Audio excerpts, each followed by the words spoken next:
ఉపాధి కూలీల బకాయి బిల్లులు వెంటనే చెల్లించాలని సిపిఎం రాష్ట్ర కార్యదర్శి వర్గ సభ్యులు వీం రాంభూపాల్ డిమాండ్ చేశారు.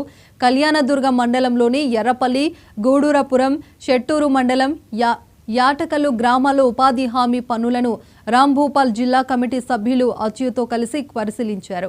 ఉపాధి హామీ పథకం కూలీలకు గరుడపురంలో 6 వారాలుగా బిల్లులు ఇవ్వలేదు. గుంతలు తవ్వడానికి ఉపయోగించే గుణపాలు పదును పెట్టడానికి 60 నుండి 100 రూపాయలు ఖర్చవుతుంది. నెలల కొద్దీ బిల్లులు చెల్లించకపోతే కూలీల జీవనం ఎలా సాగుతుందని కార్మిక నాయకులు ప్రశ్నించారు. పని స్థలాల్లో మజ్జిగ, ఓఆర్ఎస్ ప్యాకెట్లను పంపిణీ చేయాలని డిమాండ్ చేశారు. ఈ కార్యక్రమంలో సిపిఎం నాయకులు రంగనాథ్, రఘు, వంశీ, సోము, మూర్తి, శివ పాల్గొన్నారు. అడిగిన వాళ్ళందరికీ పనులు పెడుతున్నారు. వాస్తవ పరిస్థితి ఏమిటని ఈరోజు గ్రామాల్లో పర్యటించాం. ముఖ్యంగా ఉదయం నుంచి యాటకల్లు, అదేవిధంగా ఎర్రంపల్లి, గరుడాపురం ఈ గ్రామాలన్నింటిలో పర్యటించి రావడం జరిగింది. అక్కడ పనిచేసే కూలీలను అడిగితే యాటకల్లులో 10 వారాలుగా డబ్బులు పడలేదు. అదేవిధంగా ఎర్రంపల్లి, గరుడాపురంలో అడిగినప్పుడు 5 వారాల నుంచి డబ్బులు లేవు. కూలీలు పనికి రావడం తగ్గిపోయింది. కారణం 10 వారాలుగా పనిచేస్తే ఒక నయా పైసా కూలీ ఇవ్వకపోతే కూలీలు ఎట్ట పనికి వస్తారు? గతంలో గడార్లు కట్టేదానికి ప్రభుత్వం 50 రూపాయలు ఇచ్చేది. అదేవిధంగా ఆటోకు 3 కిలోమీటర్ల పైన పని పెడితే 50 రూపాయలు వాళ్ళ కూలి ఇచ్చేది, అదనపు కూలి.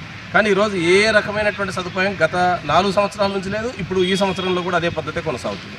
దీనివల్ల కూలీలకు ఒక గడారు తట్టించుకోవడానికి ఎర్రంపల్లి దగ్గర చెప్పింది 100 రూపాయలు పెట్టి ఇక్కడ వచ్చి కళ్యాణదుర్గంలో తట్టించుకోవాల్సి వస్తుంది. దానికి మళ్ళీ ఆటో ఛార్జ్ 20 రూపాయలు. అంటే కూలీలు సంపాదించిన కూలీ డబ్బుల్లోనే ఎక్స్ట్రా ఖర్చులు పెట్టాల్సిన పరిస్థితి ఈ రోజు ఉంది. ఇవన్నీ ప్రభుత్వం ఆలోచించడంలా. ఇన్ని రోజులుగా వారాల కొద్ది బిల్లులు పెండింగ్ ఉంటే కూలీలు ఏం దీని పని చేయాలి?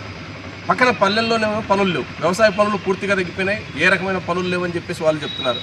మరి గ్రామాల్లో పనులు లేవు. ఉపాధి హామీ పనులు మేము 100 రోజులు పెట్టినాము, 280 రూపాయలు కూలి ఇస్తున్నామని జిల్లాలో అధికారులు చెప్తారు. వాస్తవ పరిస్థితి చూస్తే పని ఎంత పడుతుందో తెలియదు, కానీ చేసిన కూలీ కూడా డబ్బులు రాని పరిస్థితి ఒకవైపు ఉంది.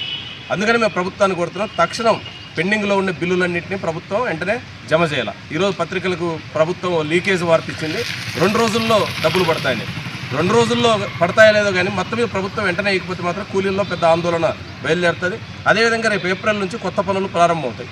కొత్త పనుల సందర్భంగానైనా సరే గడారు, పార ఏదైతే వాళ్ళ తట్టలు అవసరమో అవి గతంలాగా ఈ ప్రభుత్వం కూడా ఇవ్వాలని చెప్పి మేడ్చల్ జిల్లా నాగారం మున్సిపల్